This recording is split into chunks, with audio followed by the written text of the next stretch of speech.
Good afternoon. There is a slight change in the schedule today. Dr. Gaurav Agrawal is running a bit late. Probably he'll join us in a few minutes. So we'll have a change of the order of presentations.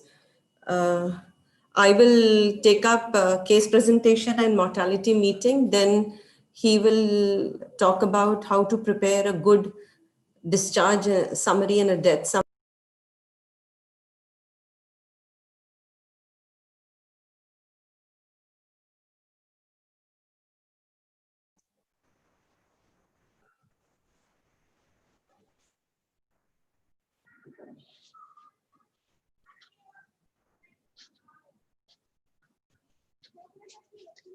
तो मैं कैसे बोलूँगा इस पे जाऊँ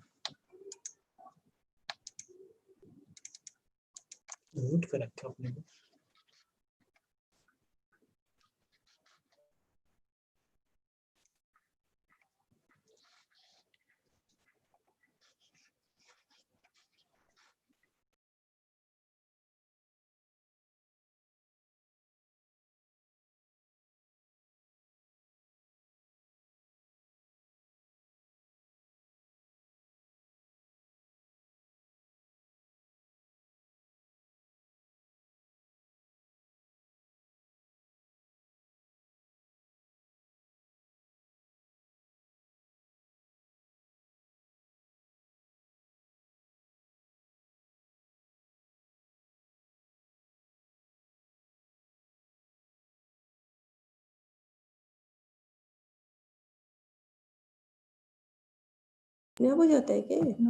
Sorry, I didn't notice that the audio was mute. So important notice that tomorrow's session will be held on GoToMeeting, not on the Zoom platform. So please remember to check your SGPGI emails, because I will share that link on the notices on all res address. And if I get the link before the session ends today, I will type it in the chat box. So you please copy it. So a slight change in the schedule. I will begin with how to case presentation and mortality meeting. Then Dr. Gaurav Agrawal, and followed by Dr. Afzal Azim from Department of Critical Care Medicine.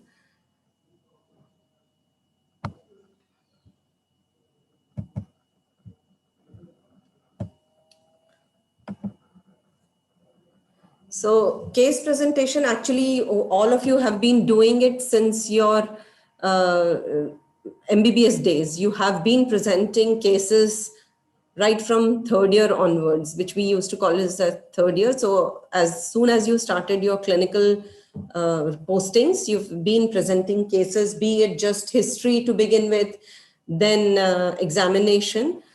So, but every occasion where you present a case, there's a slight difference in your presenting style, the content, and that has to be kept in mind. So the purpose when you present a case could be that you're seeing a patient in the outpatient department, and you need to discuss it with your consultant, or you need to just discuss it with your colleague, or the patient has been admitted to the ward, he's a new patient, so you have to discuss that patient in detail, or you're just presenting a follow-up next day on the ward rounds. Or it is a department meeting in the academic morning class you're presenting, or you're presenting it to a large audience, say in a conference. It's a very interesting case you're discussing there as in a Meet the Professor session, or whichever session is available to you, or you're discussing in a telemedicine or a telehealth consult or a conference. So the place where you're presenting a case, you have to modify the way you're presenting the content. The gist or the summary of the history and the examination will be the same, but the way you present, the details you provide will change with the type of audience you're presenting, and the discussion which will follow the case will also vary with the audience to whom you are presenting. Say in an outpatient, you will not go into the details of the case series or go into the details of pathophysiology because you have other patients who have been waiting to be seen and the treatment to be prescribed. In a ward round, yes, if it is a free day for you and your consultant, you don't have an outpatient or an intervention planned or an intervention clinic like endoscopy or dialysis clinic, or you don't have an OT, then definitely inpatient, you have in-depth discussions on various days. Someday you could discuss what are the differentials. Then the consultant may ask you to read about the treatment part or the approach that we are missing out something, what else can be done, which is a better modality of investigation. So all that you could read up and then discuss threadbare and give a proper management, improve upon the management of the patient. In department meetings, generally you present a case as an academic presentation. You focus on one aspect of it, or if you want help from your other faculty members or colleagues in your department, then you present a particular aspect which has to be dealt with. Suppose there is one particular aspect, say for instance, this patient of Cushing's, we are unable to localize the lesion.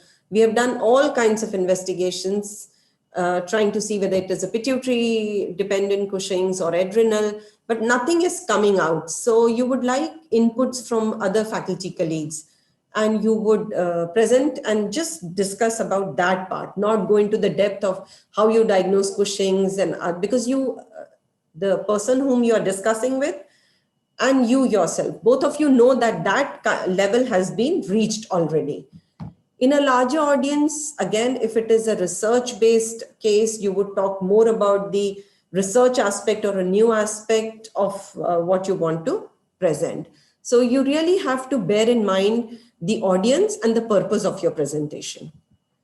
So general points which you should keep in mind is that, as I said, that you need to be really very clear why you're making the presentation. You should be well prepared because you don't know what kind of question on which aspect of the case would come up. Somebody would still be questioning your diagnosis, so you need to be very clear. Just stick to your case, don't wander around.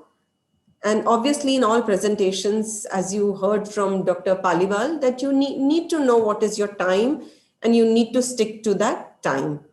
And especially in your department meetings and interactive case discussions, always allow enough time for interactions, interjections, and responses. And because every response or interjection may have a counter question or a comment from other people sitting there.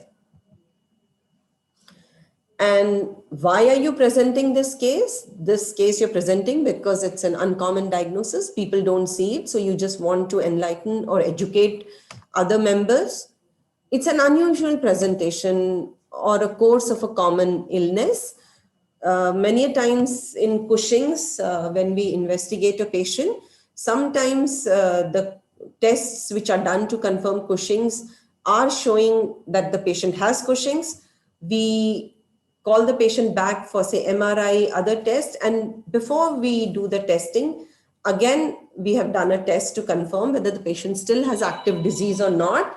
And then you realize that the Cushing's test have come negative. So this is something called as cyclical Cushing's.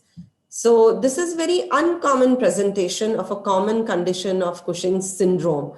So maybe you want to present the case that way, or you want to emphasize on an aspect of management, or there's a clinical dilemma, so you want a discussion. I'm not going to go into the presentation. Generally, you should have one slide per minute. That is the rule generally followed. So what is the general scheme of presentation? It is introduction. You could just say that why you want to present a case. That just could be one line introducing your case. Then important is the case history, examination, the investigations, and the discussion and review of literature. That is the important those are the important components of your presentation. So when you start the actual case presentation, you start with the relevant history. And as is a general rule which is followed, you start history of present illness. But most of you, especially the DM and the MCH students, you would see that most of your cases are very complex. I would continue to give you examples of patients pertaining to endocrinology, because that's what I see here in the institute. Say a patient of type 2 diabetes, he has diabetes for 15 years. But today, when he has come to the outpatients and got admitted or whatever, his main complaint is that he has infection in his left foot. So that becomes his present illness. So in a general schema of presentation, you would start with the history of present illness. I would say that this patient, gentleman AK, 45-year-old, he has come with a history of fever for 10 days, pus discharge, swelling on the left foot, pain. But that doesn't give the consultant or your colleague or you yourself the whole, the patient as a whole. So in these kind of cases, once you've said that these are the history of present illness, and you just want to emphasize to the person who's listening to your history that this is an acute condition, which is whether the foot is infected or not, or he has just a neuropathic ulcer which is giving him pain. Once you have just told this brief history, you need to say that the background of this patient is. So you go back to the history of his diabetes he has for last 15 years, and then you go on oral hypoglycemic agents, and then you go full on to the whole history, which gives you the patient's present problem, puts the patient's present problem in a perspective, that this patient has uncontrolled or controlled diabetes. This looks like a vascular foot or a neuropathic foot. Everything, then you have put it in perspective. So, and he other associated complications, does he have hypertension, nephropathy, retinopathy, because that will impact upon the management. So that is how I would actually present. There are some differences of opinion in how people would like to present, but this is generally, I find it an acceptable way by most people. And it actually, you've gone through the scheme the way it is, that you've presented the present illness in brief, and then the whole background history of the case, because it's a chronic condition, and then come to past history of other illnesses, and then come to the personal diet history, family history, and other aspects. In pediatric cases, we have generally seen that we pediatricians have a tendency to go back to saying the birth history, the immunization history. So again, I would like to emphasize that all the past history or any other history which has actually no bearing with the patient or doesn't have any impact on the patient's health today or onto the disease with which he is presented, probably you don't have to present in so much of detail. To give you an example, suppose a child has come with short stature. In short stature, the antenatal history, the birth history, the early onset infancy, everything is important. So you would have to give all that history. What was the birth weight of the child? What was the developmental milestones, or how was the development of the child? All that part you do have to speak out. But suppose a child came with type 1 diabetes at the age of even 5 years. Other than just saying about his diet history, I don't think you really have to go into the antenatal, the perinatal, the postnatal history, developmental milestones, unless you think that this has some genetic component to it, or it is a syndrome on the background of which the patient has developed type 1 diabetes or diabetes today. So that kind of judgment you have to make, that whatever in the past history was there, whether it is relevant today, and should it be spoken out in so much of details. When you're giving history, say for an exam, or when you're presenting in the outpatient even, if you want to be complete in your history, So when a patient of, say, diabetes comes, you want to tell the, you want to say that the patient doesn't have any microvascular complications in the form of nephropathy, retinopathy, neuropathy. You can just say that the patient doesn't have history suggestive of microvascular complications. So we would understand that you know what are the symptoms.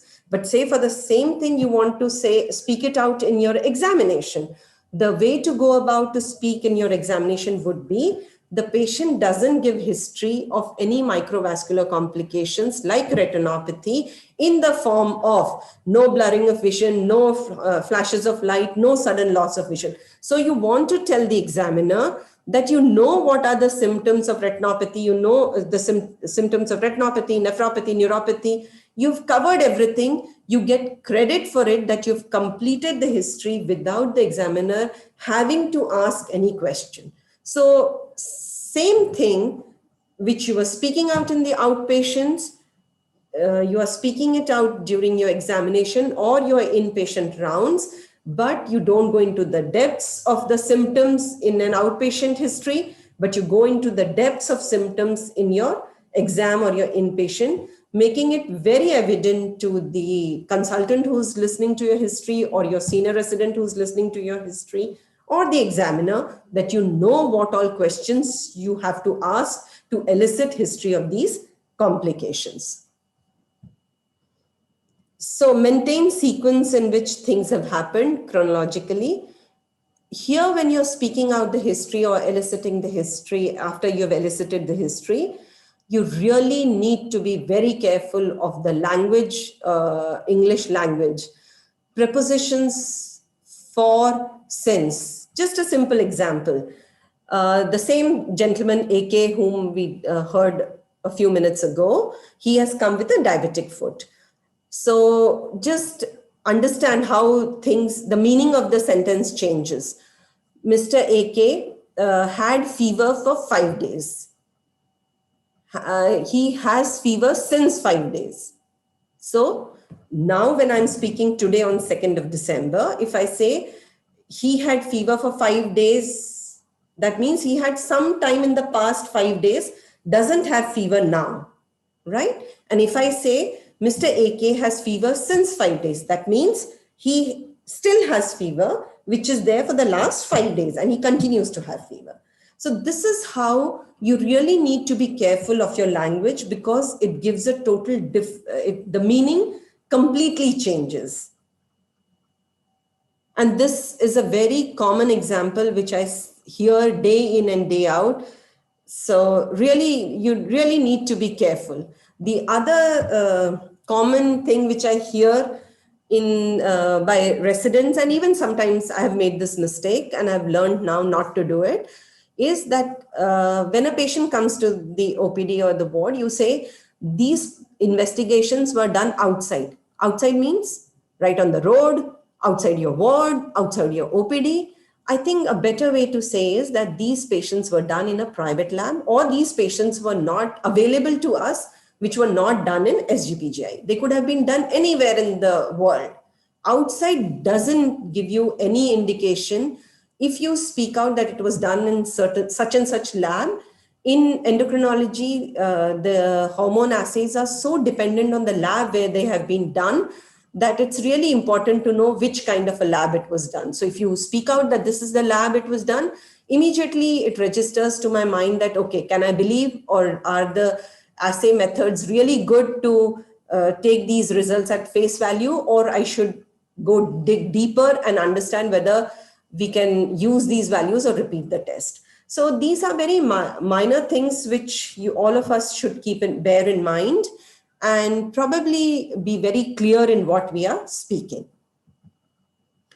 Always make your presentations interesting with photographs, radiology, histopathology, not boring as I have done. I have not put a single photograph today for you. So please, and especially in radiology and histopathology, is very important. Put up an X-ray, CT, and just, even if you have a report, read that report pointing out to various lesions, what you're talking of. You're talking of adrenal, pancreas, the right adrenal limb has a lesion, just show it. So it makes it more interesting. Same with histopathology. You're showing this is a reticular nucleus, laden cells, or whatever you want to speak out. The crypts are flattened. So you could just show, sometimes put up a normal histology just to show that how a normal villus and a crypt ratio looks like. And this is how a flattened crypt is looking like. All these things make it worthwhile, and especially for people even to understand. And it's a learning exercise for people who have not been exposed to all these words and maybe are listening, say a first year resident who's hearing it for the first time. Always after finishing your history examination, at least have it in your mind and written down that this is the differential diagnosis and your reasoning for that differential. Very important. And provide follow-up data using flowcharts or tables. This is really important when you're discussing a mortality meeting or a patient who has a very long follow-up. And a final diagnosis with clinical outcome. Then when you're having a review of literature, just keep it concise. Maybe just give a brief outline that this is what you want to discuss. If it is a whole case, you could talk about, if you're discussing pathophysiology, just speak out that I'm going to talk about the genetic cause of this disease, say Coleman. What are the kinds of genes? I found this Coleman gene mutation. Is it known? Is it not known? How did I go about finding a novel mutation? Those kind of things, and try to pull out literature supporting your finding. And the articles which you should use with the PubMed and with the internet available, a common thing seen mostly in our morning class presentations is that whatever is freely available on the net, generally those articles are used. Over the period of time, try to imbibe and learn that which journals get good articles or articles of really clinical importance. Every field would have certain journals which really have the path-breaking kind of treatment or studies, or which are really key in the pathogenesis or any aspect of that particular disease. So please try to, even if it is an older literature, at least that was something which gave a direction to treatment in this aspect. Say, for example, we have something called as hypogonadotropic hypogonadism. It is a congenital, you can have a congenital hypogonadotropic hypogonadism, but way back in 2009 in NEJM, an article had come which showed that in spite of it being a congenital, there are some patients who actually spontaneously recover. So whenever somebody presents anything on hypogonadotropic hypogonadism, that article, when they're talking about management and follow, that article at least should be mentioned, because that was the article which told us that you really have to follow up these patients for a longer period of time. You can't just say that this treatment is permanent. They will require testosterone replacement or E+P replacement all their lives. There is a chance of recovery. So it is 11 years old now, but still it's an important article. So those kind of things have to be remembered and presented. And definitely when we are presenting, we should try to look up for studies available from India, and literature should be specific to one point which you're discussing. Please don't make it into a seminar for that disease. Just stick to the review of literature for one particular aspect which you're presenting for the case. And avoid using solely review articles because you're trying to look for a specific aspect. There could be just case reports for it, or a case series of 4 or 5 cases. But it may be important because it has similar features or similar management issues which you are discussing. In interactive sessions, as I said, leave enough time, stop and maybe ask questions, or maybe give time for people to interject and ask questions. So these are the common errors, as I said to you earlier, that unless you plan and have good quality slides, any presentation will be fraught with danger. So a couple of slides just about mortality meeting. The presentation of the case usually similar to how you would do a case presentation. Here, the sequence of events have to be clearly presented. Investigations and clinical course as a graph is always better, with arrows pointing towards your change in treatment or your thought process. If you have it on a graph, you could put an arrow and say, this happened here, the clinical features, what happened, what were the investigations at this time point, and this was your thought process, and this action was taken. So it pictorially depicts the whole course of events for that patient from the time the patient was admitted till the unfortunate event which happened. And what was the terminal event? What happened? All that has to be clearly presented. And the aim of mortality meeting, which we normally have as a CGR or audits when you have in your department, the aims are basically to elicit that during this case management, what was the problem you faced or encountered? Was it the presentation has to come out with that? Was it a diagnostic difficulty? Was the availability of treatment not there because of any cause or any problem? Was there a complication of treatment, or there was a misjudgment or an error of judgment on our part? All that has to be brought out clearly and has to be explained.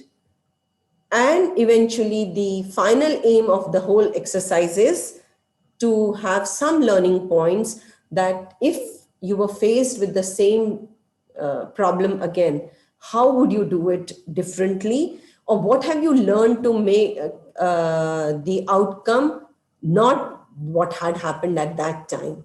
And does this learning exercise involve a change in your diagnostic protocol, your approach to the patient, or the treatment which you would have provided? So that means, does it involve that you have to change the management of a similar case?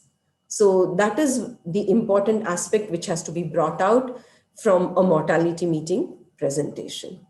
So this was what I had to speak about case presentation and mortality meeting. I don't think you would have any questions, but if they are, I'm happy to answer them.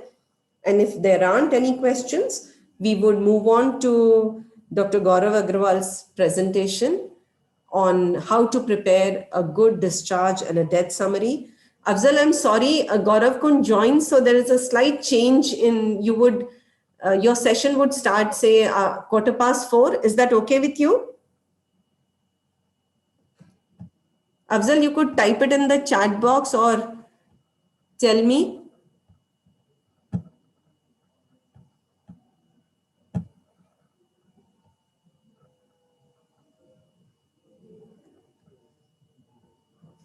Alicia, can you unmute Dr. Afzal from here? I'm unable to do it.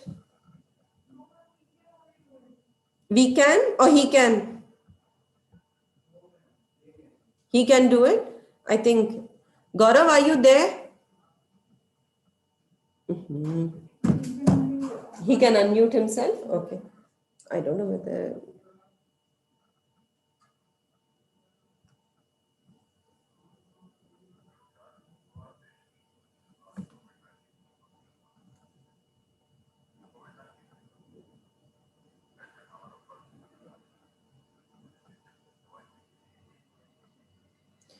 I'm just calling Dr. Gaurav Agrawal to see whether he has joined the meeting.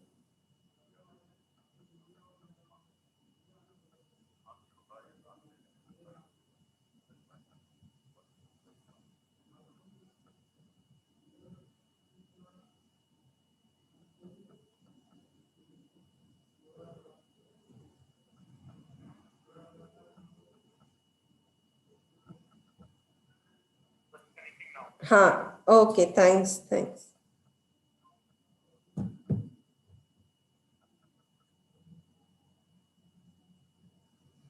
Give Dr. Gaurav Agrawal a couple of minutes. He's just joining.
Yeah, Gaurav? Yes, am I audible? Yes, you are. Excellent. Thank you. Sorry for joining a little late, but just out of a meeting. So I've been asked to talk about how to prepare proper visit summary or follow-up summary, discharge summary, and death summary. These are quite an interlinked. I'll try and um, address all three of these one by one. And in fact, some bit of it will be done in a rather common way. So uh, in a way, what I'm discussing today, or what the issues that have been asked, I've been asked to discuss. Hold on.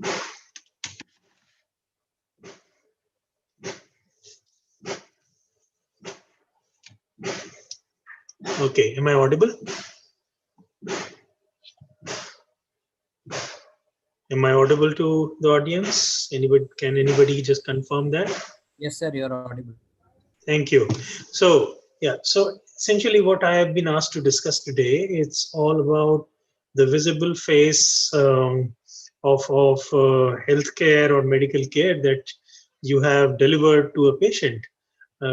This is what the patient takes back with him or her, and whether you like it or not, majority of patients cherish these documents provided by you, and they are shared widely. They are shared not just with healthcare workers, other doctors and nurses and pharmacies, but also shared like a trophy at times with relatives and friends. Oh, I got admitted, I was treated at such a hospital by so and so doctor, and here is the certificate of my treatment or discharge summary. So what I'm saying is there is a bit of importance attached to it, and there is a bit of kind of um, sense of pride attached to these documents, barring with the exception of death summary. Of course, you would not like to issue many death summaries, uh, especially not to patients who have been treated by you. So medical records, they are systematic documentation of the past and current information of a patient's medical conditions, the treatment the patient has received, and what have been the outcomes following their treatment. The discharge summary, the follow-up or visit summary, and the death summary are vital components of medical records. And in a way, these discharge and death summary or case summaries are the visible face of the medical records. Of course, you can provide any number of other documents too to the patient or relatives, but primarily it is these summaries which are the visible face of patient's medical records, which the patient has in her own possession or his own possession. What is the need for preparing a discharge summary or a case or a visit summary or a follow-up summary?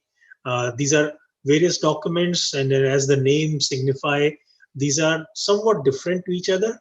A discharge summary is when you are actually discharging a patient from your care, mostly from an inpatient setting, whereas a case summary or a visit summary or a follow-up summary is if the patient has visited you in the outpatient, or the patient has asked for a case summary for transferring to another patient, another doctor in another hospital, or else in case of follow-up summary, you have seen the patient during their ongoing treatment, and so you have needed to provide a follow-up summary.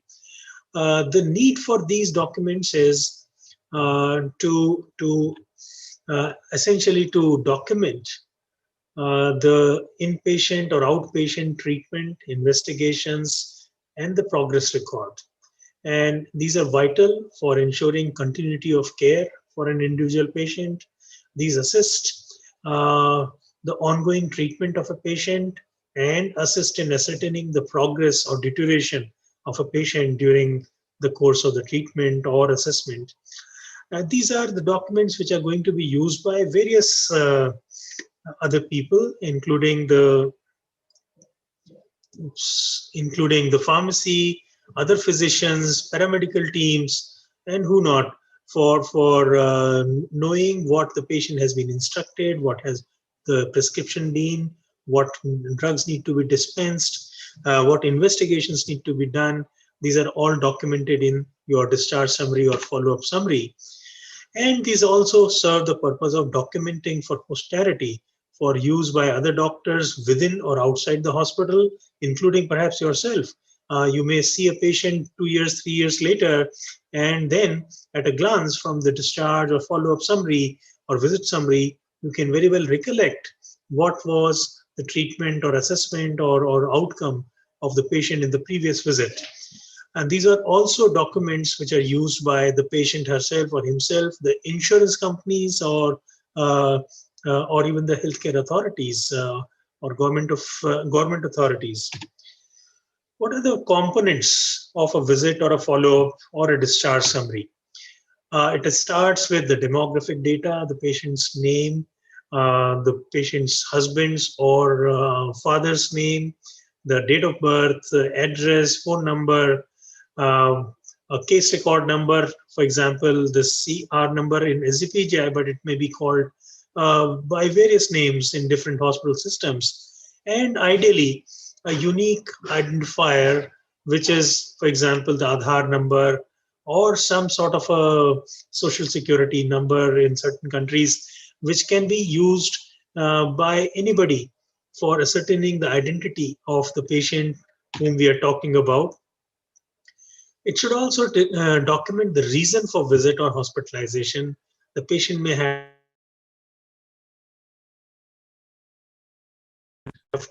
also have visited you. Oops, something wrong. Am I audible? Yeah, audible, Gaurav. Okay, something went wrong here. Okay. So the patient may have visited just for getting a rather mundane thing, or for example, a medical certificate. But the patient may actually have visited for a deterioration in symptoms or a new symptom or new problem. And those things need to be documented accurately.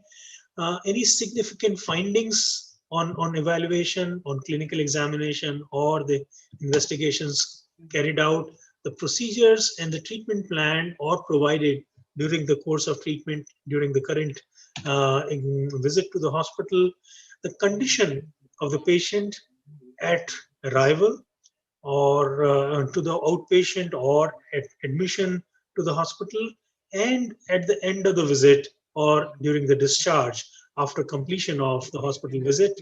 The patient, the instructions that you want to hand out to the patient and to the family members. Is there a question? There's some humming sound. Would you mind keeping yourself muted if you're not, unless you're asking a question or making a comment?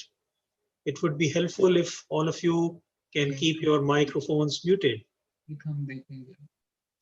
No. There are, I hope.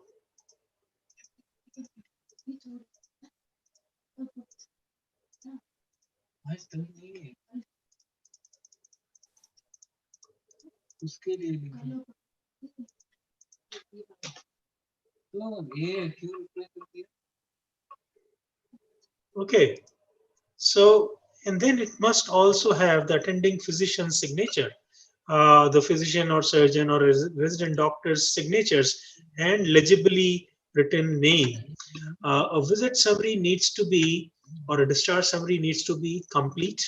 It needs to be adequately extensive. It must document all the issues related to the clinical investigative diagnosis. Dr. Ashwath, can you please mute yourself? Ashwath S. This is the screen name of Ashwath S.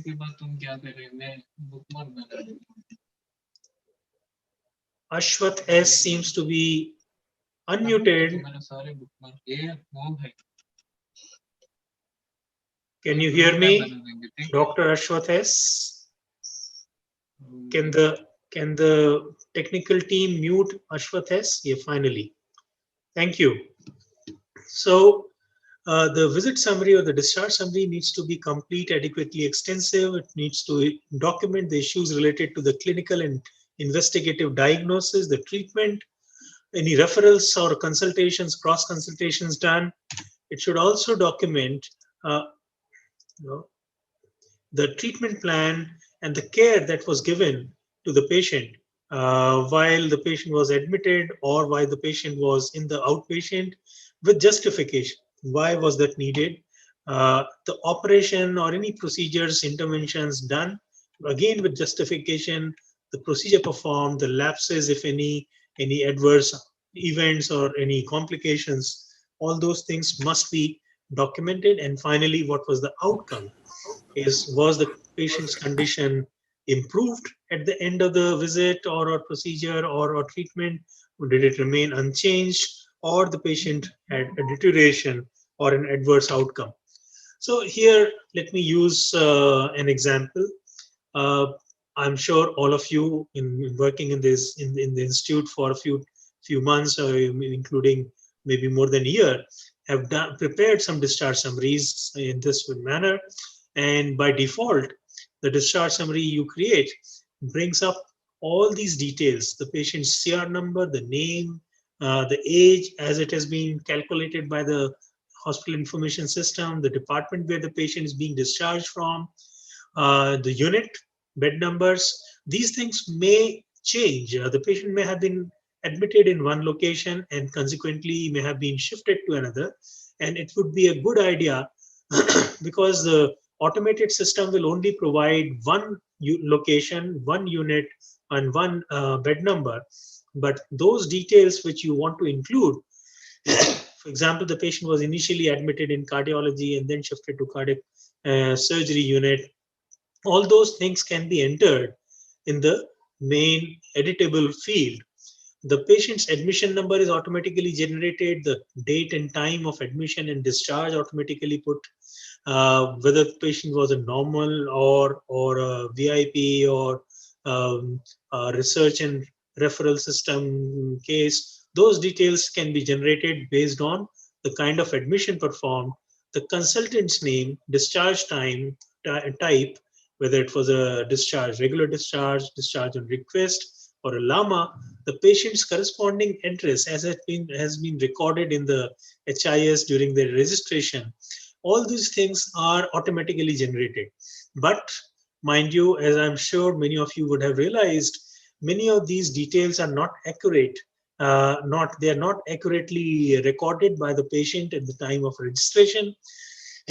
And it would be a good idea to include those details in the editable portions of the discharge summary, because mind you, so often these documents are used and repeatedly used for various reasons, not just for care of the patient, but even for clinical research, data retrieval, and whatnot. And then underneath, you have to document. There are a number of departments where the units have number of consultants or faculty members. You may include the name of primary consultant, primary doctor. If there are a number of doctors involved, you may write their names. The diagnosis, if a procedure was performed, what procedure was performed. Then a gist of the history, the clinic, the basic, the chief complaint, followed by things like what was the history of present illness, past history, personal history, family history, examination findings, etc. All these things must be included. One important thing that often gets ignored is it is best that you use your own login while preparing the discharge summary and while validating the discharge summary, because otherwise, if supposing the HIS, somebody else had logged in on the HIS and you started just using the same login, the records would show that the procedure, the discharge summary was prepared by another person, and that may create complications in later times. So these are the details, as I have explained to you, the demographic details, and I would like to re-emphasize that many times these are not complete, these are not accurate, and you may like to include the accurate, updated demographic details, including the primary care or referring doctor's name in proper areas, and if required, in rest of the editable areas. And these are the various components, including the diagnosis, the procedure or intervention performed, the chief complaints, present history, past history, family, personal, examination findings, anything which is relevant to the case. It is important to be concise, and it is best to itemize the description of the patient's initial presentation rather than being descriptive. A descriptive narration is difficult to comprehend for people who would use this later on.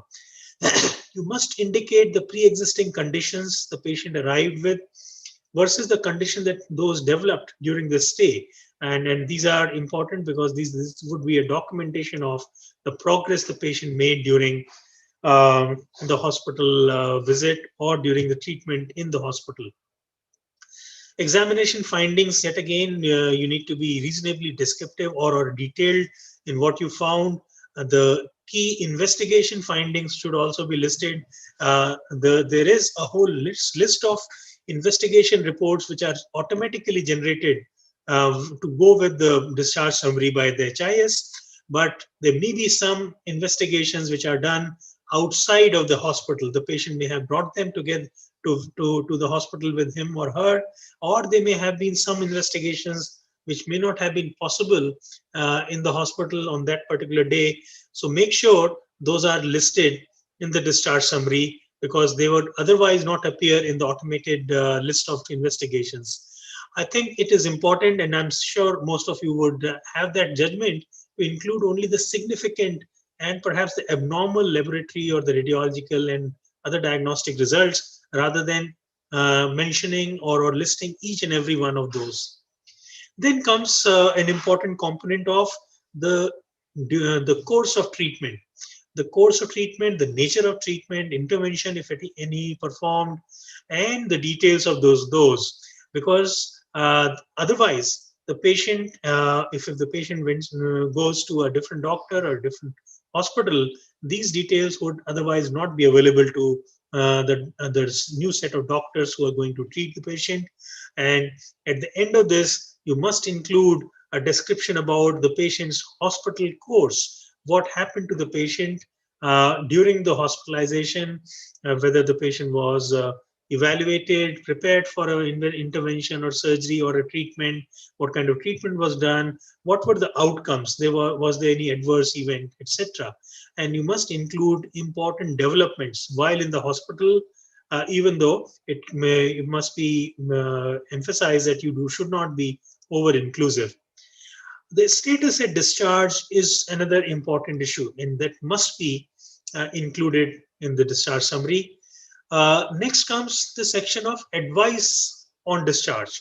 What kind of exercises or any activities the patient is advised, what kind of diet the patient is advised, what activities, daily activities the patient has been allowed or has been restricted, has been advised not to undertake, what medications the patient has been advised. And these include not just the new medication the patient may be advised while undergoing treatment at the hospital, but also must include all the other long ongoing treatment the patient may be taking, for example, the antihypertensive medications, anti-diabetic medications, etc. It is a good idea to itemize the list of medications, such as diabetes medications, blood pressure medications, and bronchial asthma medications, so that the patient can know at a glance that what all part of treatment has been advised. most important, or rather very important component is you must provide a clear instruction about which of the drugs or medications or means have to be stopped at a certain time. For example, an antibiotic, if prescribed, needs to be prescribed for a certain duration, whereas certain other medications like anti-diabetic or antihypertensives are to be written as continued till further advice. And there would be certain medications which can be advised SOS, for example, a pain medication or fever medication, and those things must be very clearly spelled out. The future plan is the next important component. The patient would require ongoing treatment. Many patients would require a second visit or a second set of treatment. Of course, there would be some who would not require any ongoing treatment, yet you would ask the patient to come in a follow-up for you to assess the outcomes and ensure there are no adverse outcomes or no need for ongoing treatment. All those instructions, including the instructions, how would the patient contact the hospital, which location in the hospital, that is OPD or the ward, in case there's a need for an emergency care, where the patient comes to. All those details must be spelled out and explained to the patient legibly in writing, as well as explained in the patient's own language before the patient is discharged. Yet again, it is best to provide an itemized follow-up instruction plan to the patient, and the recommendations for providers. Providers may be home providers, which are family members, or another hospital or a nursing home where the patient may be transferred to. And if any follow-up arrangements or referrals have to be done, again, they need to be listed very accurately and legibly. And these must be explained yet again to the patient and relatives. Do not leave out or do not miss out on the full name, the signature and date of the person who prepared the discharge summary. This is important because many times the patient himself or herself needs this information, and more often than not, it is the other doctors who treat the patient after you have who would require this information to talk to you, because you have prepared the discharge summary and you would be knowledgeable about. So these are various physical components or various things that need to go into the discharge summaries, but all those things, or a good discharge summary or a death summary, would be possible only when you have the intention to provide a good or accurate or an ideal discharge summary. So the most important ingredient in my mind for preparing a good discharge summary is the intention to provide one. You need to have sufficient attention to details. These need to be individualized and should not just copy and paste from other documents. It is okay to use some templates, but again, very judiciously. They should not be done at a spinal level of just copying Ram Lal's discharge summary and giving it to Geeta Devi's relatives. Everything must be individualized. All the specifics in the discharge summary must be taken due consideration of, given due consideration, and the discharge summary must be adequately detailed. All these things can be done only when you have allocated sufficient time to this activity. And one good way of doing this is, do not prepare the discharge summary right at the time when the patient is about to be discharged. I'm sure you all know in the HIS there's a possibility to prepare a draft discharge summary, store it, and just before the patient is actually discharged, you can go back, retrieve that stored draft, make changes or edits, and then finally discharge the patient. So in summary, a discharge summary should have all these components which are listed here as a checklist. If you want, you can take a snapshot of this, keep for your ready perusal. The key elements to discharge summary are the problem that led to the hospitalization. Of course, it doesn't list the demographic details and those things which are given, but all these components must be there in the discharge summary.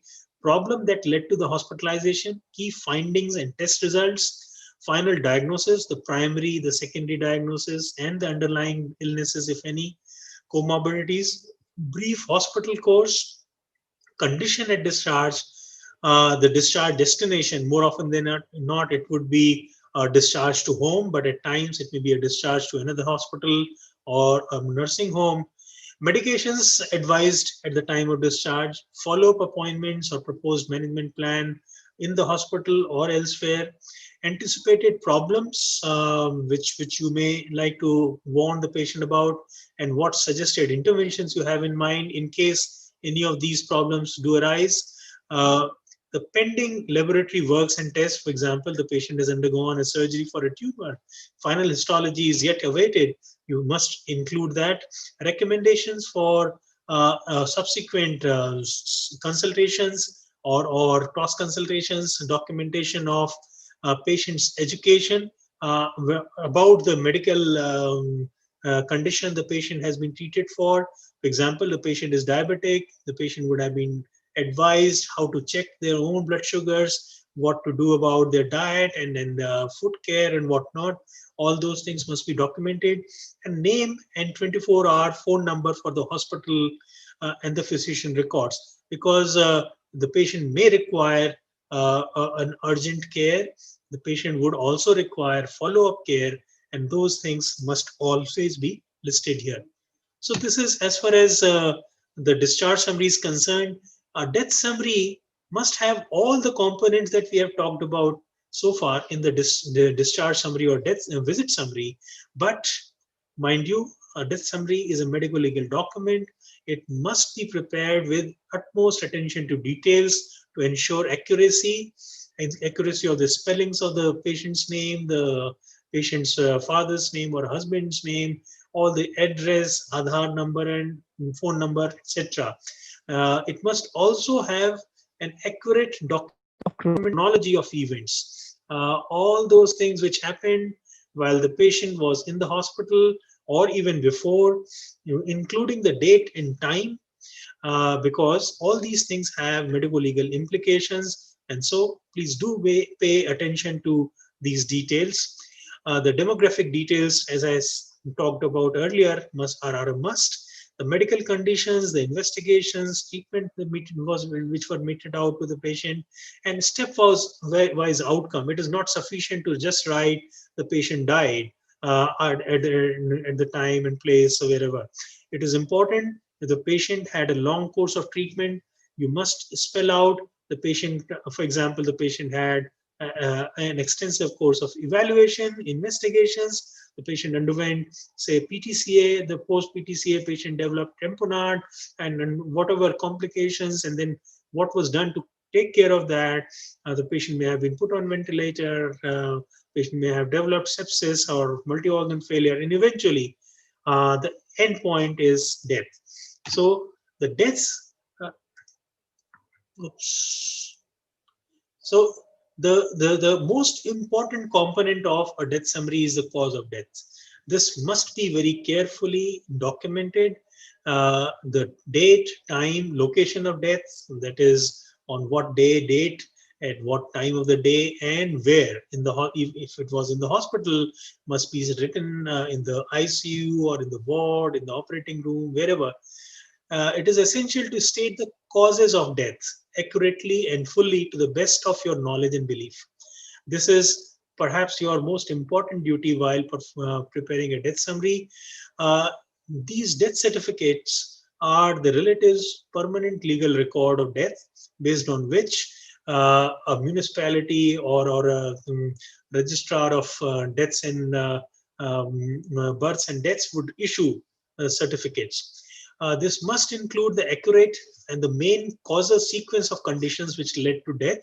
In the first line or in the first part of the cause of death, you must state the direct cause of death which led to death of the patient. Merely saying cardiorespiratory arrest is not sufficient. You must work your way back through the antecedents of the condition in second line, and then until you reach the underlying cause of death, which initiated the whole chain of events which ultimately led to the death, which is the underlying cause of death, and that must be written in the end or in the lowermost line. It is best that you write them in 3 different lines. Different hospital systems and care providers have different ways of creating or preparing death summaries. It is best that you start with, as I've explained, what is the direct cause of death. For example, in this death summary, you can see rupture of myocardium. Why did the myocardium rupture? It was because of acute myocardial infarction. Why did the myocardial infarction occur? Because of an underlying coronary artery thrombosis, and that was caused by atherosclerotic coronary artery disease. If there are hints to or there are records to these things happening, and these must also be recorded in terms of chronology. So rupture of myocardium occurred at, say, let's say 12 noon on Thursday, the 12th of November, and the patient has been known to have had acute MI 1 week before presenting to the hospital, and the patient has been a known patient of coronary artery thrombosis disease or coronary artery disease for last 5 years, and has been known to have atherosclerosis or whatever other underlying causes for so many years. And it must also list the other comorbidities or the co-existing illnesses: diabetes, chronic obstructive pulmonary disease, tobacco usage, smoking, and all other things which can contribute to the patient's death. If you have information about any specific physiological or other components, if you have a suspicion of any foul play which would make this a medical legal condition, of course the death certificate has to be a medical legal certificate. It cannot be issued right away. If you think the patient requires an autopsy, that has to be arranged, in those cases, of course, the death certificates becomes a little more complex, and you need to take due care of all those. Another example, the patient may have died of acute renal failure, which has been there for the patient for a few days, but then the patient has been in some sort of a condition for a few weeks, and that condition, which has existed for a few weeks, was brought about because of an underlying condition, say for example diabetes mellitus, which was non-insulin dependent. And in this way, you must make sure that not just the direct cause, but the antecedent cause and the underlying cause are all listed in the death summary. So that is all that I wanted to discuss about the discharge summary, visit summary, and death summary. If there are any questions and comments, you're most welcome to come up now.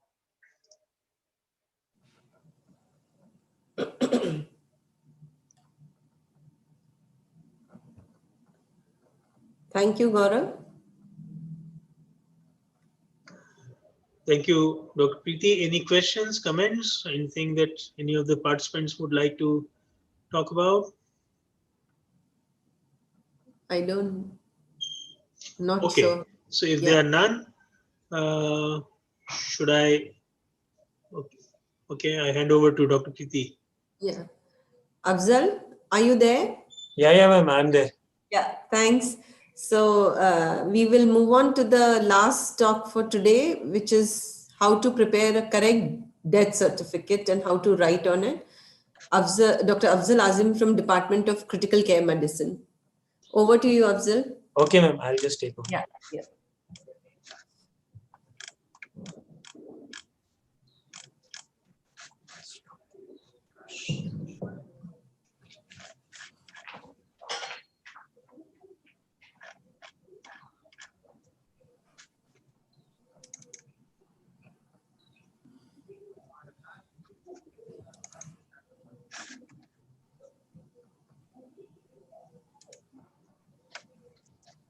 So is my screen visible?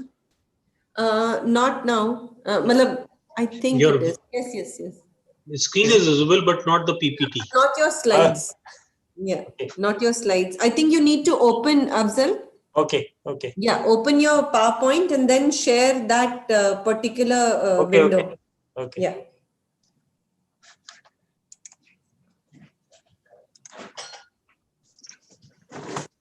Fazal, you need to unshare. Stop sharing now. Okay. And then share again. Yes, open the PPT and then share and choose that PPT file. Stop sharing first. Yeah.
Is it visible now?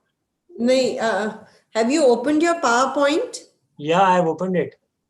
And then are you, when you say share screen, Yeah. your desktop comes, you choose your PowerPoint.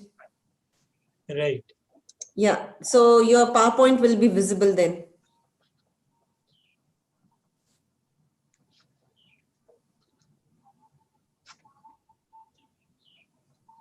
Alicia, you want to come and tell him? Yeah. Yeah. Now we can see. Now you can see. Okay. Yes. Yes. We can see your slides. Okay. Okay. Yeah. Thank So very good afternoon to all of you. Now, today I'll be just talking about like how to write a proper death certificate. Dr. Gaurav has already given you a glimpse of like what a proper certificate should look like. So I'll just dwell a little more in detail regarding the proper death certification. Now, just before I go into the proper death certification, I would just like to give you something about the history. Now, it's way back, if you go into the historical aspect of properly writing a death certificate, even at the time of like the first autopsy, which was nothing but the examination of the body of Julius Caesar, and it was done in 44 BC. And the finding of that autopsy was that he had 23 wounds, but only one was fatal. So what this suggests is that you have to be very precise. So death certificate has to be very precise that what has been the cause of the death of the particular patient. Now, if you go to the history, you'll see that registration of birth and death, it first started in England in 1538. And the classification of the causes of death based on the Farr's principle. Now, William Farr is known as the father of writing the birth and death registration. That was adopted in 1893, and then it was evolved and adopted into the International Classification of Disease by 1948. As far as India is concerned, the registration of births and deaths started in 1969. There was an act for birth and death registration. So before I go into the proper presentation of how to write a certificate, I'll just talk something about the terminology. We'll discuss a few cases and then few practical tips, which we should not forget whenever we are writing a death certificate. Like this is just a case summary, like 70-year-old male, known case of diabetes, hypertension, COPD, admitted to emergency with fever, shortness of breath, cough with expectoration and hypotension. The patient worsens in the emergency, is shifted to critical care medicine, reaches the ICU, he is intubated, vasopressors are started for circulatory shock, he suffers AKI, renal replacement therapy is started, and after 4 days of ICU stay, he suffers a cardiac arrest due to multi-organ failure. Now, can anybody, based on this summary, tell me the components of the death certificate? If anybody is willing,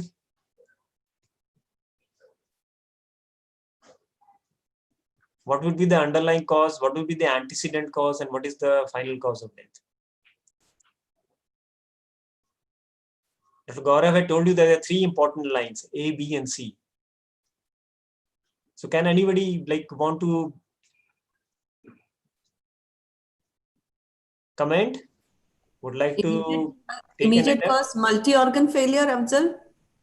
Like, yeah, A. So like when we write a death certificate, I will tell you in the future slides that we should always try to begin from C.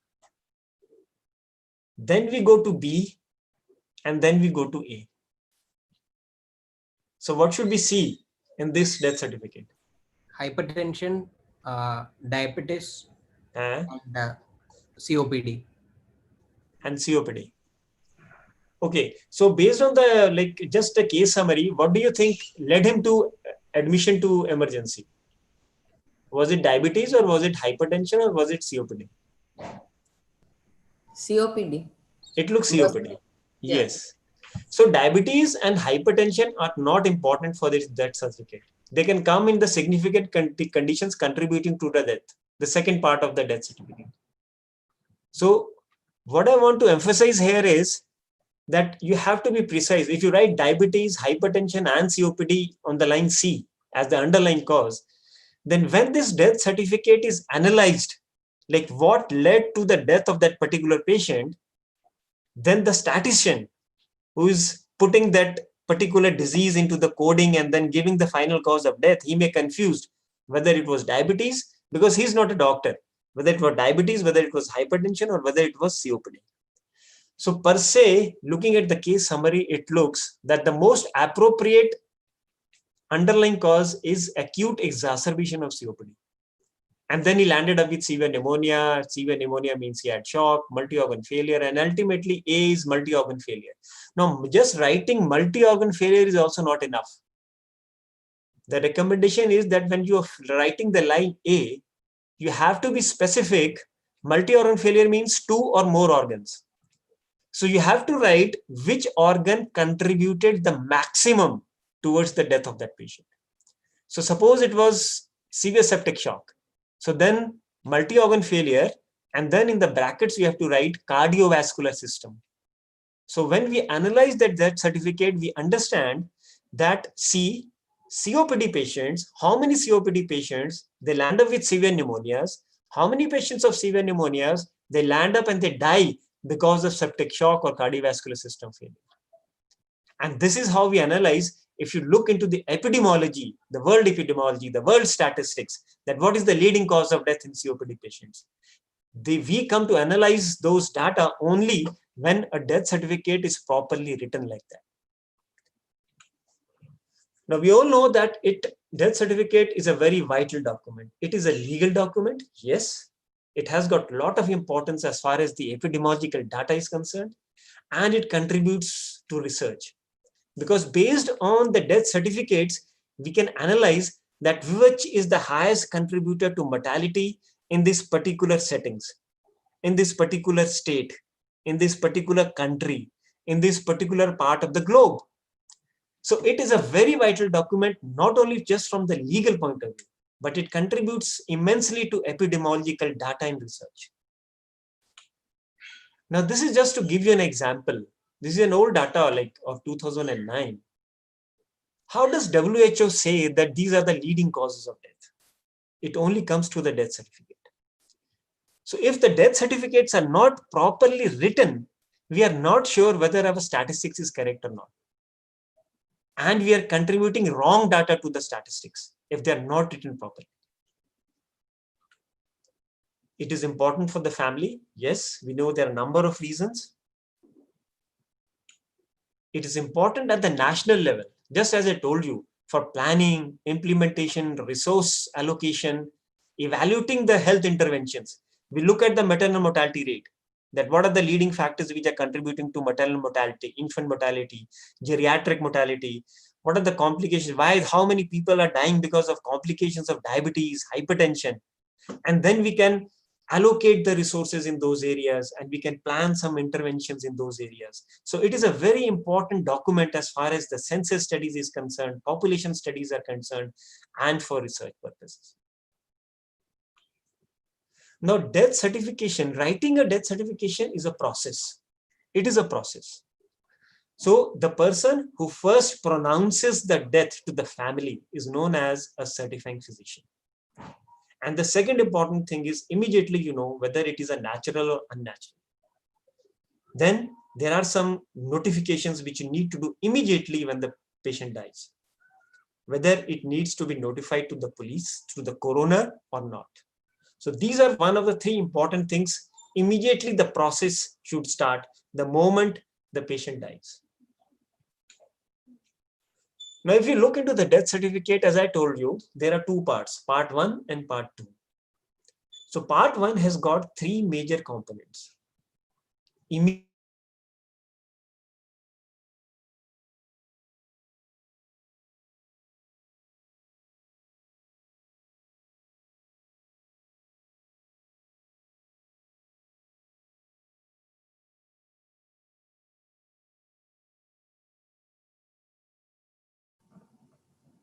Afzal, we have lost your sound.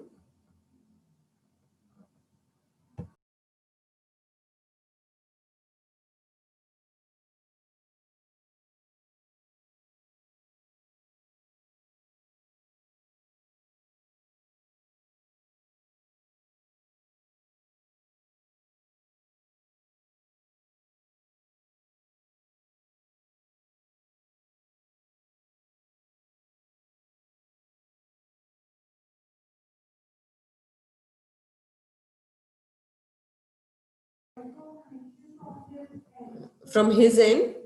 Acha. Acha. Okay. Just bear with us because there's some connection problem with Dr. Afzal Azim's side. He has disconnected and he'll just try to log in back.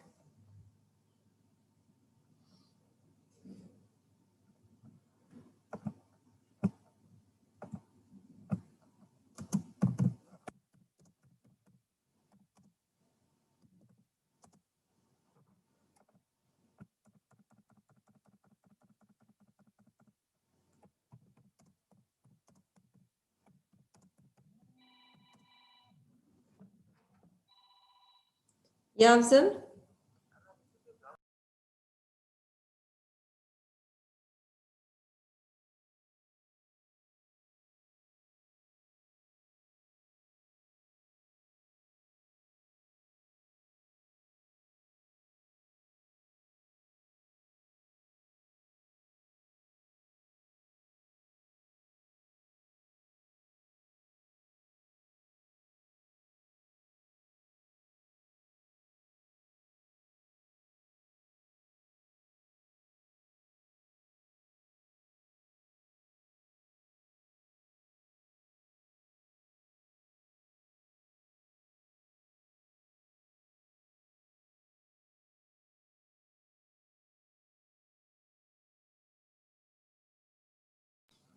I hope all of you have noted the GoToMeeting link which I have sent in the chat. And one of you have said that from PubMed, you cannot send, when you send the references, earlier there was an option to put your name, but the new PubMed doesn't give you that option.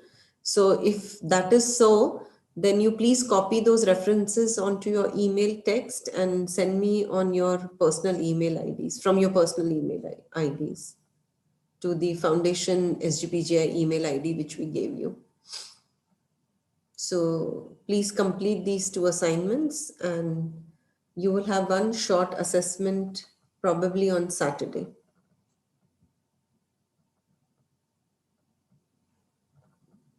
Still, there's some issue with Dr. Afzal's internet connection. I will just check with him.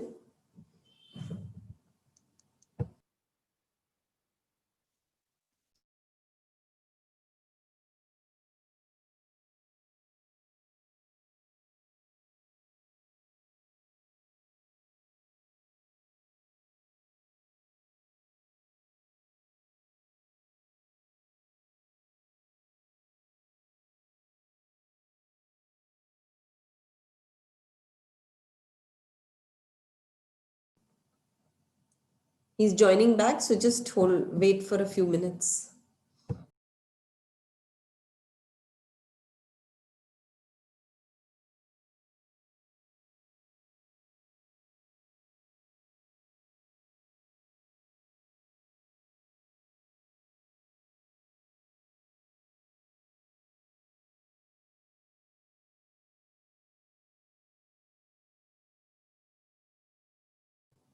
Afzal, you may have to stop sharing and go back and do that again. Share, open your PowerPoint and share it.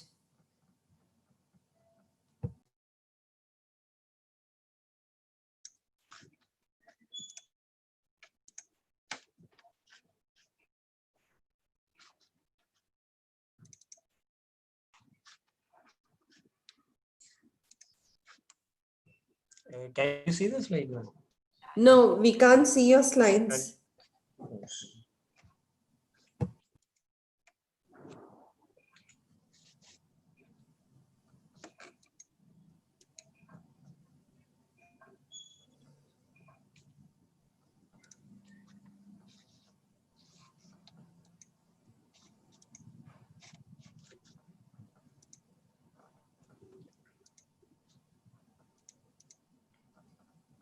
Yeah, now we can. Okay.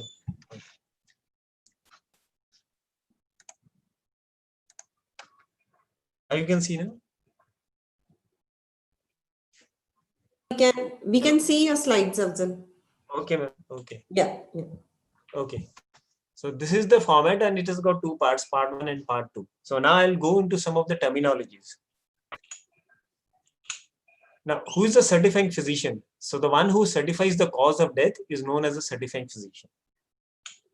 Now, what is underlying cause of death? Now, these definitions and terminologies are extremely important. The disease that triggered the chain of events leading to the patient's death and without which death would not have occurred. So without which the death would not have occurred. This is the underlying cause of death. The third line in part 1. It must appear on the lowest completed line of part 1 and it should be as etiologically specific as possible. And this is just to give you an example. Like atherosclerotic coronary artery disease. So you have to be very specific for the underlying cause of death. Then comes the antecedents, intervening, or even the intermediate causes of death. A disease or condition that occurred as a result of the underlying cause of death. So that means there has to be some relationship between underlying cause of death and the antecedent cause of death. But still, it was not the final complication or the immediate cause of death. So antecedent means it has to have a direct relation with the underlying cause of death, but still it should not be the final complication or the immediate cause of death. So like in this death certificate, atherosclerotic coronary artery disease was the underlying, followed by a thrombus, and the thrombus led to acute myocardial infarct. So antecedents, you can have 2 or 3. You can even write in between if you feel like that there were more than 2 or 3 antecedent causes which ultimately led to the immediate cause of death. So this is the antecedent, and it should have a direct relation with the underlying cause of death. So in this certificate, the patient was admitted with an underlying atherosclerotic coronary artery disease, developed a thrombus as a result of the underlying cause of death, and occurring closest to the time of death. So if you are in the habit of filling that the column for the time, then again you will have some idea that whether I'm filling the death certificate in a proper manner or not. So atherosclerotic, now if you look at this death certificate, coronary artery disease, he was having it for years. If you look at the time column, then he developed a thrombus, 6 days. Then he developed an acute myocardial infarct, 6 days. And this acute myocardial infarct, he died because of complication of this myocardial infarct, which is nothing but the rupture of the septal myocardium. So ultimately, he died because of the rupture of the septal myocardium. Now, when this certificate is analyzed, like what is the contributory cause of death for atherosclerotic coronary artery disease, you can find a relationship between patients with atherosclerotic coronary artery disease dying with rupture of the septal myocardium. How many patients are dying because of the rupture? So this is the importance of the death certificate. Then there are some mechanisms of death. Like we are in the habit of writing cardiac arrest in the topmost line. Ultimately, there is a cardiac arrest, cardiorespiratory arrest. But these are the mechanisms of death. They are not the underlying immediate cause of death. So what is mechanism of death? a physiological derangement or a biochemical disturbance by which a cause of death exerts its lethal effect, but it should never be used as an underlying cause of death or immediate cause of death. So we should not be in the habit of writing a cardiac arrest or respiratory arrest. Then non-specific conditions, like an anatomic or a functional derangement that has got one or more possible causes. So sepsis. Now, what kind of sepsis? Now, if you go into the properly writing a death certificate, people also suggest that if you write sepsis, you should be more closer to sepsis, gram-positive sepsis, gram-negative sepsis. And even if you have got some reports, the culture reports are available with you, that you can even write, suppose the patient died because of bacteremia or Klebsiella bacteremia or Acinetobacteremia or Candidemia, then you can write Candidemia. So we will know that how many patients are dying because of Candidemia, bloodstream infections, how many are dying because of Klebsiella bloodstream infections. So you have to be as far as possible, you need to be as appropriate as possible when you're writing the conditions. Hemorrhage. Now, hemorrhage can be any hemorrhage. So please try to be more specific whenever we are writing these conditions. Heart failure, systolic heart failure, diastolic heart failure. What type of heart failure? Congestive cardiac failure. So we have to be precise. Renal failure. Now, renal failure, these are very broad definitions. Renal failure, heart failure. So we have to be precise. It was an acute kidney injury leading to renal failure. But these non-specific conditions should never be used as underlying cause of death. So what you have to understand is that there is an underlying cause which has to be very specific. Then there are few antecedent causes of death, and then ultimately is the immediate cause of death. Mechanisms of death and non-specific conditions, they are to be avoided as far as possible. Then the manner of death. So this is very clearly written in all the certificates, and we know whether it is a homicidal, suicidal, accidental, or if it is undetermined. Now, this is just the summary of the terminologies which we have discussed so far. So we should know, like, there are two parts, part 1 and part 2, and 3 lines. Part 1, start from C, go to B, go to A. And part 2, the conditions which you think were significantly contributing to the mortality. If they were not, you can even omit it. Now, what are the errors? Now, this is a global issue.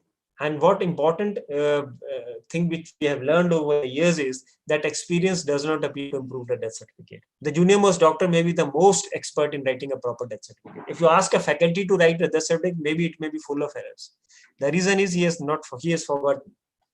And those departments and those specialties where the death rates are less, there the complications, where the complications of sick patients are less, dying because of less complications, less comorbid conditions, there if the death occurs, then the chances are that it may be full of errors. Now, why, like, if you ask me, like in my department, we have got a mortality rate of almost 40 to 50%. So if we have got 12 patients, we know that 5 to 6 patients are going to die. So if we have around 300 admissions in a year, almost 140 to 150 certificates are written in our department. So we need to be very precise, otherwise we are contributing a lot to the wrong death certificates, not only to the state, but also to the nation, and ultimately to the global contribution. And it's a global issue. So some of the factors which have been associated, that why do the errors occur in death certification, like our training. Now, if you go back to the training in the MBBS, we talked about the writing a proper death certificate during our forensic classes. And I think so it was like, it was in second professional. And we were not even like acquainted, like what is the importance of it. So we were taught writing about death certificate when it was not needed. It was needed to understand, but it was not of any importance to us. So it was just to pass the exams and pass the theory exams, that what is how to write a death certificate. The real scenario of training should come when we are become interns, when we are doing post-graduation, and when we are doing super specialties. And that is why it has been included in the foundation course at SGPGI. Writing the proper death certificate, it's a very important document. It's a legal document for you. It is for the institute, and it is for the nation as well. Inexperienced house staff, fatigue, time constraints, unfamiliarity with disease. Now, what we're happening is now we are encountering patients who have got multiple interventions, multiple comorbidities. So sometimes it becomes very confusing, even for the bedside resident doctor, even for the bedside consultant, that what should be the proper death certificate. So what is recommended is that when you are encountering a very critically ill patient, when you are encountering a patient who has got multiple diseases, multiple disorders, and you're not sure, then and if you perceive that this is the patient who is likely to die in the next 12 hours, 24 hours, he's quite sick, he's on he's on ventilator, he's in multi-organ failure, severe septic shock. So that death certificate needs to be discussed at the bedside. Like you have a clinical discussion for the patient, similarly, the death certification needs to be discussed at the bedside. That's how am I going to write this death certificate if this patient dies in my clinic? And similarly, the faculty also has the responsibility that if he can perceive that this is a sick patient and is like a very complicated case, and my resident may have difficulty in writing a proper death certificate, then it becomes the duty of the faculty also to write that what is going to be the underlying cause, what is going to be the antecedent cause and the immediate cause of death in this particular patient. Complex case scenarios I've already discussed. And junior most resident, like what happens is, during our training, we hardly give response any importance to the death certificate. This is what we learned in the internship. The junior most, just write the death certificate for that patient who has died. Sir, what to write? Just write cardiac arrest. And this is how we used to fill the death certificates. Nothing, no importance. And if you understand and analyze how, with experience and with amongst the residents and amongst the faculties, especially for difficult case scenarios. Now, what can be the errors in death certificate? There is also classification for errors in death certificate. And they have been classified as major errors and minor errors. Now, major errors are important because if you write major errors are there in the death certificate, then it has got very less meaning. Mechanism of death listed without an underlying cause. So if you do not have an underlying cause and straight away you write cardiac arrest, it's a major error. Improper sequencing. Sequencing improper means there has to be some relationship between the underlying, the antecedent, and the immediate. If there is no relation, starting with COPD, and in the antecedents, we are writing CAD, and we are writing pneumothorax or something like emphysema, and then we are writing cardiac arrest. That certificate has got no meaning. There has to be some relationship, some sequencing. Competing causes. Now, we don't know, the patient was admitted with COPD and diabetes, and we don't know which is contributing to the death. So, and we are writing both COPD and diabetes. Then we don't know which is then progressing and which ultimately led to the death of the patient. So if you feel like that it was only COPD, write COPD. So two competing causes should not be written in the underlying cause of death. Then there are some minor errors like do not write abbreviations, do not miss the time column. Mechanism of death, if it is followed by a legitimate underlying cause of death, it becomes a minor error. Means if your underlying cause of death is correct, your antecedents are also correct, and if the immediate you write cardiac arrest or cardiopulmonary arrest, then that certificate still has got some meaning. It is a minor error because the most important line in the death certificate is the underlying cause of death. Now, if you look at some of these death certificates, and these death certificates are what I'm presenting is some of the certificates from my old department. Mechanism of death listed without an underlying cause of death. So nothing is there. Just cardiac arrest, minutes, nothing is written over there. So this becomes major error.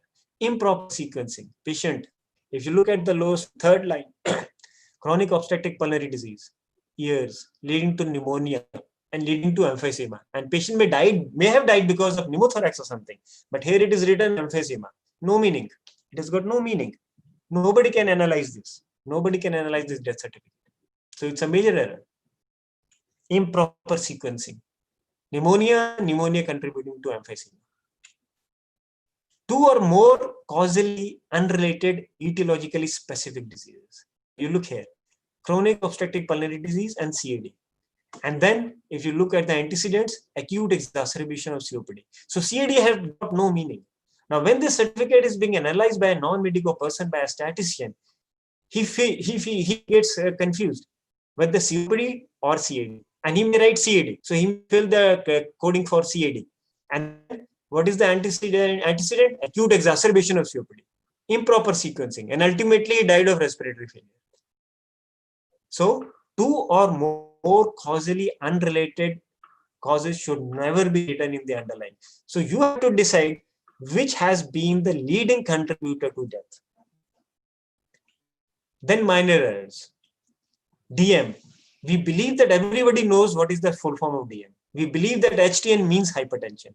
We believe that renal transplant is RTX. We believe that the patient who was on multi-organ failure MOF. We believe that coronary artery disease is CAD, and everybody knows. Who analyzes the death certificate knows that it is CAD, means coronary artery disease. So abbreviations should never be mentioned in the death certificate, though they are taken as minor errors.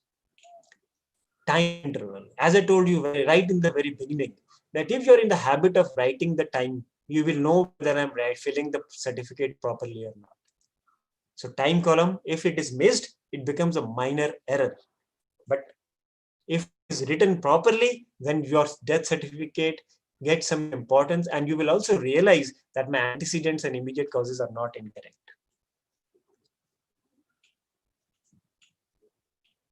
Then the mechanism of death, followed by a legitimate underlying cause of death. So I told you, we should avoid writing cardiac arrest, we should avoid writing respiratory arrest or cardiopulmonary arrest. But if it is written on the top, but if the underlying cause is correct, the antecedent is related to the underlying cause, then it becomes a minor error. So coronary artery disease, acute myocardial infarction, ultimately died of this. So this is still acceptable, provided you have a correct underlying cause and a proper sequencing of antecedents. But cardiac arrest should be avoided.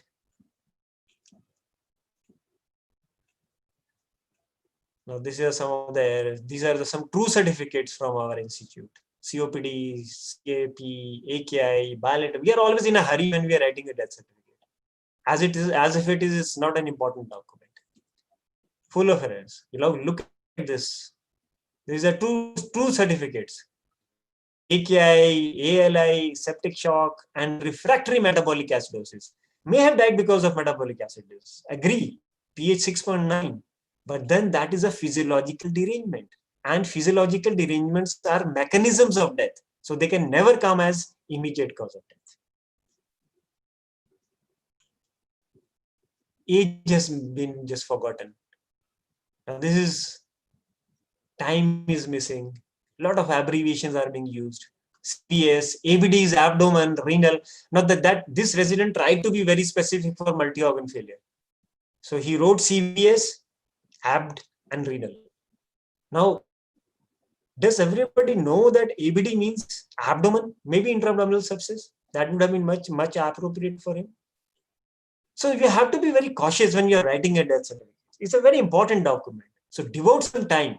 And if you are confused what to write, please discuss with your seniors and with your family. Now there is what is missing here? No underlying cause. So when there is no underlying cause, this death certificate has got no meaning, because we don't know why the patient was admitted and with what disease the patient has died. He ultimately died of multi-organ failure, but what led to multi-organ failure, we don't know. So it is not contributing anything to the statistics. No patient name, no doctor's name. All in a hurry because this has got no meaning. Verification is missing. And these are two certificates. So some important tips: never use abbreviations. ACS, acute coronary syndrome, and it can become abdominal compartment syndrome. Do not use number for men. Always spell out the month. It's always better to write 13th of January rather than 2013, then -1, and then 2010. Because it can easily become 1311. See, you can use that, the whole document gets changed. And it's a very important medical legal document. So this is the proper way. Always spell out the month. Or if you have to use a single number for the month, if you want to use it 1, suppose January 1, you write it 01. Do not alter the document or erase any part of it. So if you feel, no, this is wrongly written, I missed it, I have wrongly spelled it, I have written some short forms, I have written some abbreviations, I've forgotten the time column, it is always better to write a new certificate. It is always better to write a new certificate. Do not overwrite, do not erase. Always write legibly. Can anybody read it what is written? If you cannot read your own handwriting, how can a third person read your writing? And it is always preferred to write the entire death certificate in bold letters, capital letters.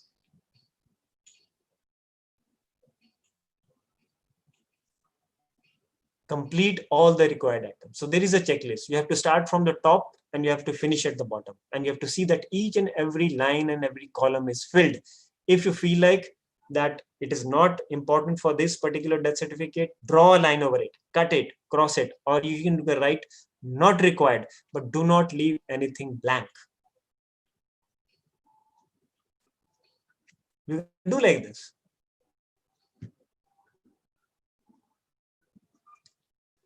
Now, do not delay. Time is important. It's important for the family. And even you must have encountered in our situations, the family has to take the body to distant places. So time is important. Even if you're doing anything important for some other patient, please leave it. First thing is, whenever there's a death, you have to give some respect to that patient, respect to the family. And your first priority becomes always, whenever there is a death in the ward or death in the ICU or death in the emergency, the first thing is that you have to give time to the death certificate, and that becomes your priority. Now, some tips which are very important is, and which have come over the recent years, is that you are used to allow terms like probable, likely, and presumed. Now, the patient came to you, suppose with the chronic liver disease, and you are working with it, you were not sure what is the etiology behind it. You have done a biopsy, the biopsy is awaited, and during that course of treatment, the patient dies due to some like shock or multi-organ failure, and you write the certificate, but you're still not sure. Your cultures are awaited. So this much leverage has been given to the clinicians now. You can write probable, you can write likely, you can write presumed. But still you have to be as specific as possible. Like urosepsis, patient was admitted with urosepsis. So if you have got some preliminary report that it's some gram-negative organisms are growing in the urine, you can write urosepsis, brackets, most likely gram-negative infection. Now you see and you realize the importance of this. When we analyze the death certificates over a period of time, when we do some statistical analysis, when it goes from statistical data, we will understand that how many gram-negative sepsis patients are dying of multi-organ failure. And in between, suppose the patient suffered from septic shock, and if it is gram-negative or if it is fungal sepsis, you can write gram-negative sepsis, fungal sepsis. So we know how many patients are dying because of fungal sepsis. So most probable, most likely, it is all allowed to you. So you are the key, both for national and international data. And it depends, a lot of information depends on a properly written death certificate.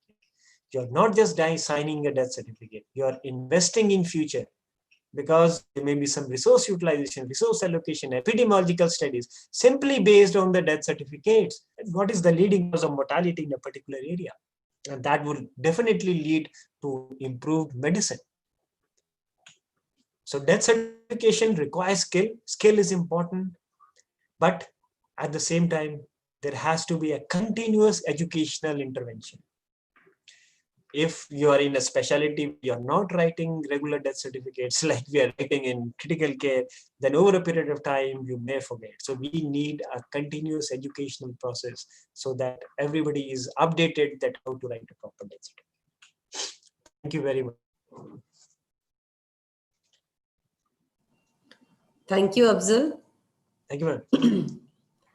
Are there any questions? Because as Afzal said, that this is really important, not just for the documentation or for the family.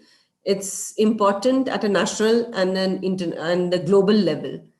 So please take care when you are certifying and writing a death certificate, we hope we don't see the kinds of mistakes or the kinds of death certificates which he has shown from his own department.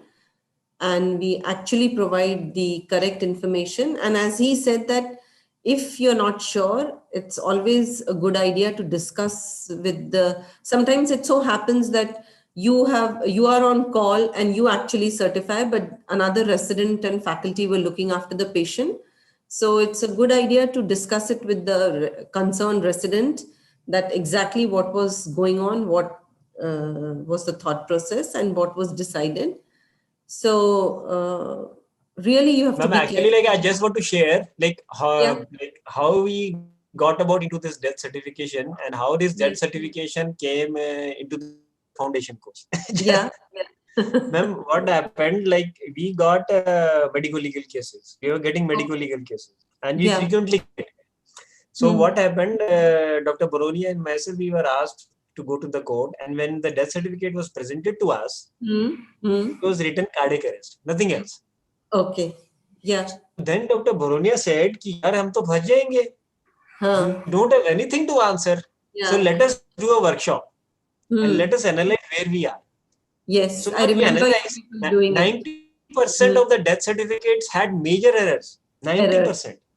Yeah, full of errors. Yeah. Then we did a workshop in the department for anesthesia, for my department, for all those departments who are mortality rate is relatively high.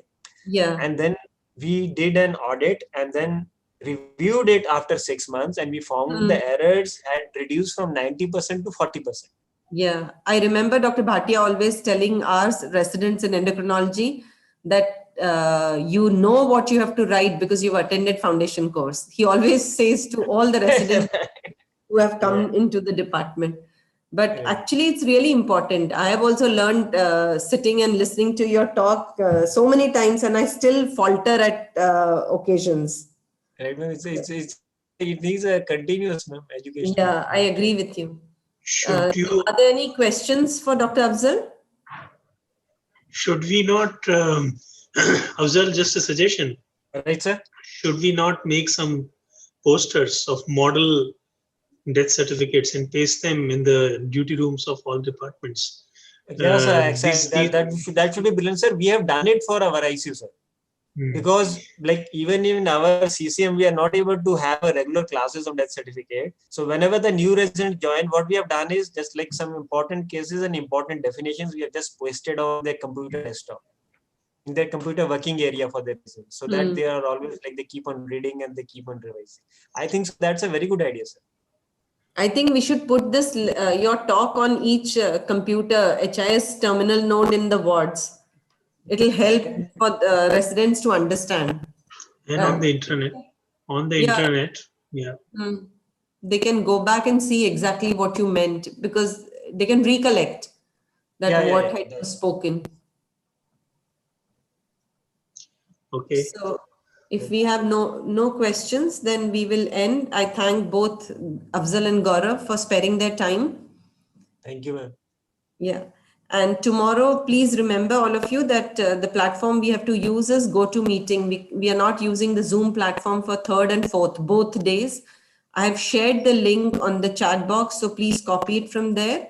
As well as I have sent a mail on your SGPGI all-res address.